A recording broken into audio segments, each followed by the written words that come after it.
दोस्तों इस वीडियो में हम आप लोगों के कुछ कमेंट का रिप्लाई देने वाले हैं, तो चलिए आज की वीडियो हम कंटिन्यू करते हैं। यहाँ पर आप लोगों को आज का पहला कमेंट नजर आ रहा होगा। इस भाई का कहना है कि इसकी कंपनी ने 1 साल में आईडी नहीं लगाया तो ये भाई घर चले गए, तो इसका पूछना है कि वो सिस्टम में कैंसिल हो जाएगा या नहीं हो जाएगा। तो यहाँ पर कहना चाहूँगा कि अगर आप सीआईडी से गए हैं तो जाने से पहले आपको सीआईडी में चेक करवाना होगा कि आपका जो है कितना दिन तक के लिए नो एंट्री है। सीआईडी में चेक करने के बाद ही आपको मालूम पड़ेगा। अगर आपका आईडी एक्सपायर था और आप वैसे ही चले गए तो इस सूरत में क्या है कि आपका जब कतर आईडी सिस्टम से कैंसिल हो जाएगा, खुद बहुत कैंसिल हो जाएगा या ये कि कंपनी वाले कैंसिल कर देंगे, तो इस सूरत में आपका दोबारा वीजा निकलने का चांस है। दोस्तों यहाँ पर आप लोगों को अगला कमेंट नजर आ रहा होगा, भाई मेरा काम नहीं है, मेरे को एक काम दो कोई आदमी। यहाँ पर मैं तीसरा कमेंट भी ले लेता हूँ क्योंकि इसी से रिलेटेड कमेंट है। उसके बाद मैं जो है दोनों कमेंट का एक साथ रिप्लाई देने वाला हूँ। आप में से किसी भाई का कहना है कि ये 1 साल तक अल-शमाल में रह चुके हैं, इस वक्त ये आदमी सऊदी अरब में काम कर रहे हैं। ये भाई मुझसे पूछ रहे हैं कि क्या मैं कतर में काम दिला सकता हूँ या नहीं। इनके पास 9 साल का जो है काम करने का तजुर्बा है, ड्राइविंग लाइसेंस भी इनके पास में। मैं दोनों भाइयों को कहना चाहूंगा कि लगभग मैं 1-1.5 महीना से आप लोगों के साथ में जॉब वैकेंसीज वाली वीडियो भी शेयर करता हूं।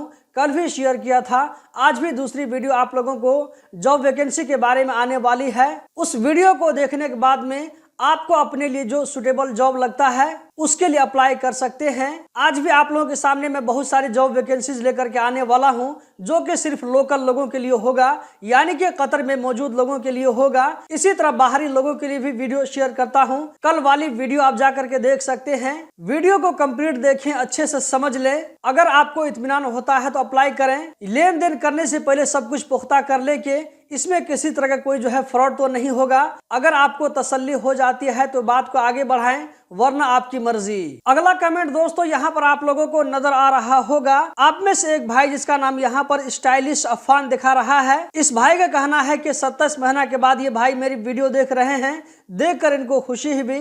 इन्होंने एक सवाल किया था, वो ये कि इसकी कंपनी में झगड़ा होने की वजह से इसको झूठे केस में फंसा दिया गया, जेल में रहना पड़ा। अब ये भाई अपने मुल्क में है, ये पूछ रहे हैं कि मैं दोबारा कतर जा सकता हूं या नहीं जा सकता हूं। तो मैं यहाँ पर कहना चाहूंगा कि आपको किस तरह का झूठा केस में फंसाया गया था उसके बारे में मुझे जानकारी नहीं है, इसीलिए मैं यहाँ पर कंफर्म नहीं कह सकता हूं कि आपका वीजा इशू होगा या नहीं होगा। आप ऐसा करें, आप अपना आईडी नंबर, पासपोर्ट की जो है कॉपी किसी को भेज करके सीआईडी में जाकर के मालूम करवा लें। वहां पर आपको 100% मालूम हो जाएगा कि आपका दोबारा कतर में वीजा निकलेगा या नहीं निकलेगा। तो मेरे ख्याल से सबसे बेहतर तरीका यही रहेगा। अगले सवाल में आप में से किसी भाई ने पूछा है कि फाइन पे करके कतर से आया हूं तो जा सकता हूं दोबारा या नहीं। जैसा कि आपने बताया है कि आप फाइन पे करने के बाद में घर गए हैं, तो इस हिसाब से आप दोबारा कतर आ सकते हैं, आपका वीजा दोबारा कतर में निकल जाएगा। अगला सवाल यहाँ पर आप लोगों को नजर आ रहा होगा। आप में से किसी भाई ने कहा है कि 1000 रियाल कतरी बेसिक सैलरी बहुत कम है क्योंकि बहुत सारी कंपनी वाले ओवर टाइम प्रोवाइड नहीं करते हैं और आजकल खर्च भी ज्यादा है। तो यहाँ पर मैं कहना चाहूंगा कि बेसिक सैलरी 1000 रियाल कतर गवर्नमेंट तरफ से फिक्स किया गया है। जब तक कतर गवर्नमेंट इसमें इंटरफेयर नहीं करेगी, यानी कि जब तक इसको नहीं बढ़ाएगी, तो कंपनी वाले को कोई भी फोर्स करके नहीं बढ़ा सकता है। ये काम सिर्फ कतर गवर्नमेंट का है। अभी जो कतर में बेसिक सैलरी 1000 रियाल है, इससे ज्यादा कब होगी या ये कि सैलरी ज्यादा नहीं बढ़ेगी, इसके बारे में कोई भी अपडेट नहीं है। इसके बारे में अगर कुछ भी नया अपडेट आएगा तो आप लोगों के साथ में जरूर शेयर करेंगे। अगला सवाल दोस्तों यहाँ पर आप लोगों को नजर आ रहा होगा।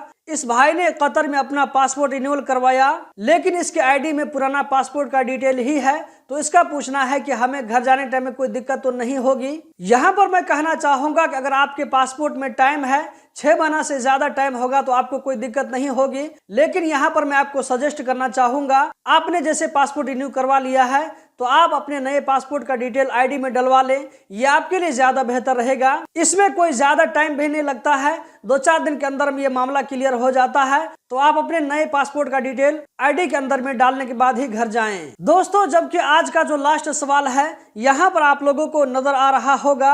आप में से किसी भाई ने पूछा है कि आरपी एक्सपायर्ड वाला परमिट ओनली कंपनी का मंदूब निकाल सकता है या ये कि कोई भी मंदूब निकाल सकता है। तो इसका जवाब है कि हर मंदूब सिर्फ अपने अपनी कंपनी काम करवा सकता है, कोई भी मंदूब किसी दूसरी कंपनी का काम नहीं करवा सकता है। अगर आपको किसी तरह का परमिट चाहिए तो आपकी कंपनी का ही मंदूब उसको इशू करवा सकता है, बाहर किसी दूसरी कंपनी का मंदूब इसको इशू नहीं करवा सकता है। दोस्तों, इस वीडियो में इतना ही। हम जल्द ही मिलते हैं नई वीडियो के साथ में, जिसमें मैं आप लोगों को बहुत सारे जॉब के बारे में बताने वाला हूं। तो दूसरी वाली वीडियो को भी देखना मत भूलें। हो सकता है कि वो वीडियो आपके काम की न हो, लेकिन आप में से जो लोग बेरोजगार हैं, उनको जॉब नहीं लगी हुई है, तो ऐसे लोगों के साथ में जरूर शेयर करें।